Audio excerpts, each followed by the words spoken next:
নমস্কার বন্ধুরা, নতুন রেসিপিতে আপনাদের স্বাগত। আজকে আমি আবার একটা অন্যরকম রেসিপি নিয়ে এসেছি। আজকে আমি করে দেখাবো এই আমলকির আচার। এটা একটা মুখরোচক, খুব সুন্দর একটা আচার হয়। আর এটা আমলকি খুবই উপকারী জিনিস। এটা আমাদের গ্যাস অম্বল খুব মানুষের গ্যাস অম্বল হলে এটা দিয়ে গ্যাস অম্বল কেটে যায়। এমনি আমরা কাঁচা নুন দিয়ে বিট নুন দিয়ে এদের খাই, তখন একটু কষকষ লাগে, সবসময় ভালো লাগে না খেতে।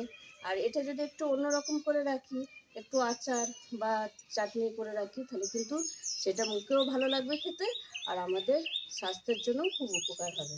তাই আমি কিভাবে আমলকির আচারটা করছি সেটা আপনারা দেখতে থাকুন। এই দেখুন, আমি এখানে 500 মতো আমলকি নিয়ে নিয়েছি। এই দেখুন, বড় বড় আমলকি। এবার আমি এগুলো আচার করব। প্রথমে আমি উনুন ধরিয়ে নিয়েছি আগে থেকে, কড়াইটা বসিয়ে দিলাম। আর আমলকির আচারের জন্য কি কি নিয়েছি উপকরণে, এখানে আমি একটা ভাজা মশলা করব। এর জন্য নিয়ে নিয়েছি আমি এখানে ধনে, গোটা জিরে, মৌরি, সর্ষে আর শুকনো লঙ্কা। আর নিয়ে নিয়েছি 1 বাটি গুড়, নুন, 5 ফোড়ন, হলুদ গুঁড়ো, 1 বাটি চিনি, লেবু, তেঁতুলটাকে একটু জলে ভিজিয়ে রেখেছি, আর সাদা তেল। প্রথমে আমি মশলাটা ভেজে নেব।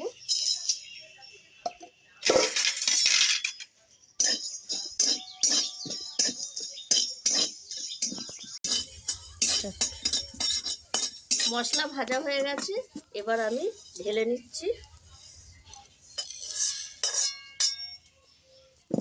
এবার আমি কড়াইয়ে দিয়ে দেবো জল আমলকি সেদ্ধর জন্য।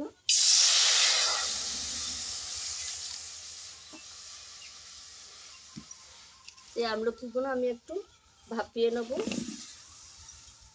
এর মধ্যে দিয়ে দেবো আমি সামান্য একটু নুন, তাহলে কষটা কেটে যায়। দিয়ে আমি ঢাকা দিয়ে দেবো। এদিকে আমার আমলকিগুলো সেদ্ধ হবে, আমি ততক্ষণে এই ভাজা মশলাটা একটু বেটে নিয়ে আসবো। ভাজা মশলাটা আমি বেটে নিচ্ছি।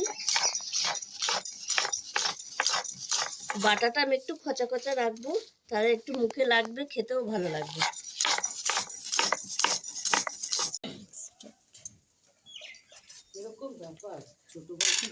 বন্ধুরা, 20 মিনিট হয়ে গেছে। এবার আমি ঢাকাটা খুলে দেখে নেবো আমলকিগুলো সেদ্ধ হয়েছে নাকি। হ্যাঁ, মনে হচ্ছে সেদ্ধ হয়ে গেছে। এই যে ফেটে ফেটে গেছে।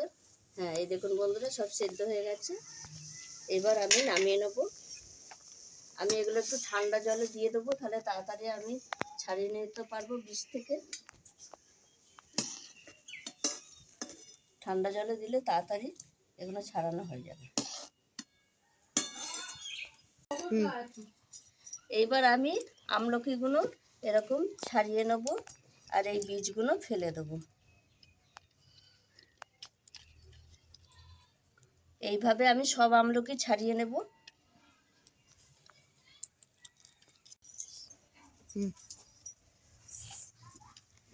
দেখুন বন্ধুরা, আমি সব বীজ ছাড়িয়ে নিয়েছি। এই যে এইভাবে রেখেছি। এবার আমি কড়াই বসিয়ে নিয়েছি, কড়াইয়ে দিয়ে দেবো আমি সাদা তেল।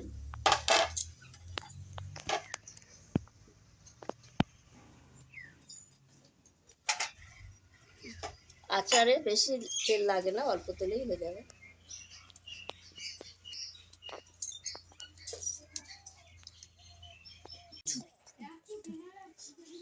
ফোড়নে দিয়ে দেবো আমি 5 ফোড়ন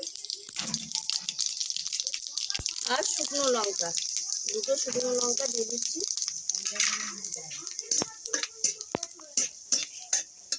এবার আমি আমলকি দিয়ে দেবো।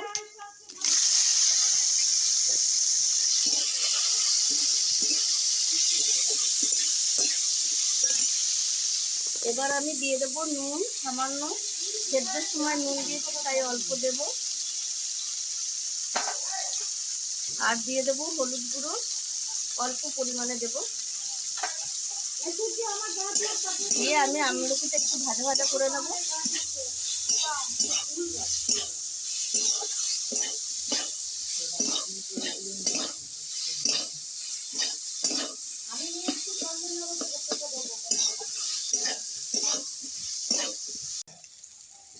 আমলকিটা আমার ভাজা ভাজা হয়ে গেছে। এবার আমি এই যে তেঁতুলটা ভিজিয়ে রেখেছিলাম, এই তেঁতুলের কাঠটা দিয়ে দেবো।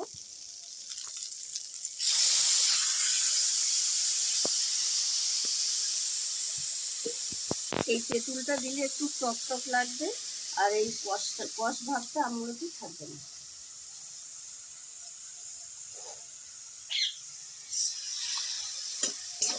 এবার আমি আমলকির সঙ্গে একটু মিশিয়ে নেব। তেঁতুলের সঙ্গে আমলকিগুলো ভালো করে মেশানো হয়ে গেছে, এই যে গাঢ় গাঢ় হয়ে গেছে। এবার আমি দিয়ে দেবো 1 বাটি এই যে আখের গুড়, এই গুড়টা আমি দিয়ে দিচ্ছি।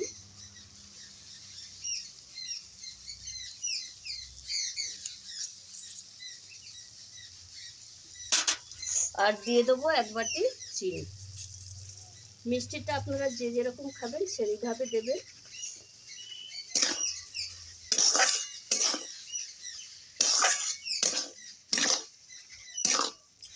এবার গুড় আর চিনির সঙ্গে মিশে খানিকক্ষণ ফুটবে, তারপরে আমি মশলা দেবো।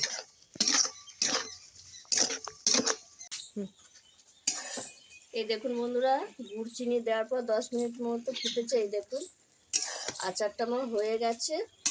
এবার আমি একটু দিয়ে দেবো এই যে লেবুর রস, পাতি লেবুর রস। এটা অনেক দিন সংরক্ষণ করে রাখা যাবে আর খেতেও ভালো লাগবে।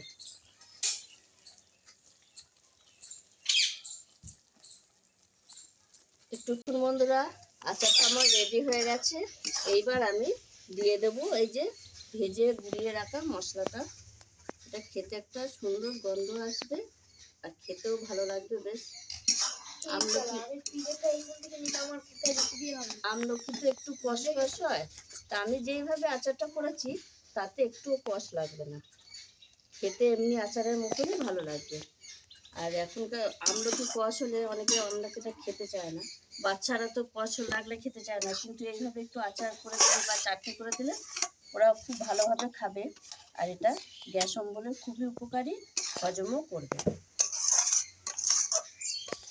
একটু ঠান্ডা হোক, তারপর আমি এই প্লেটে নামিয়ে নিচ্ছি।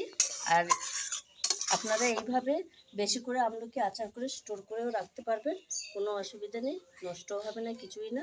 আর যখন মন হবে তখন এরকম 1টা করে 2টো করে খেতে পারবেন। এটা ঠান্ডা হয়ে যাক, আমি তারপরে ঢেলে নিচ্ছি প্লেটে।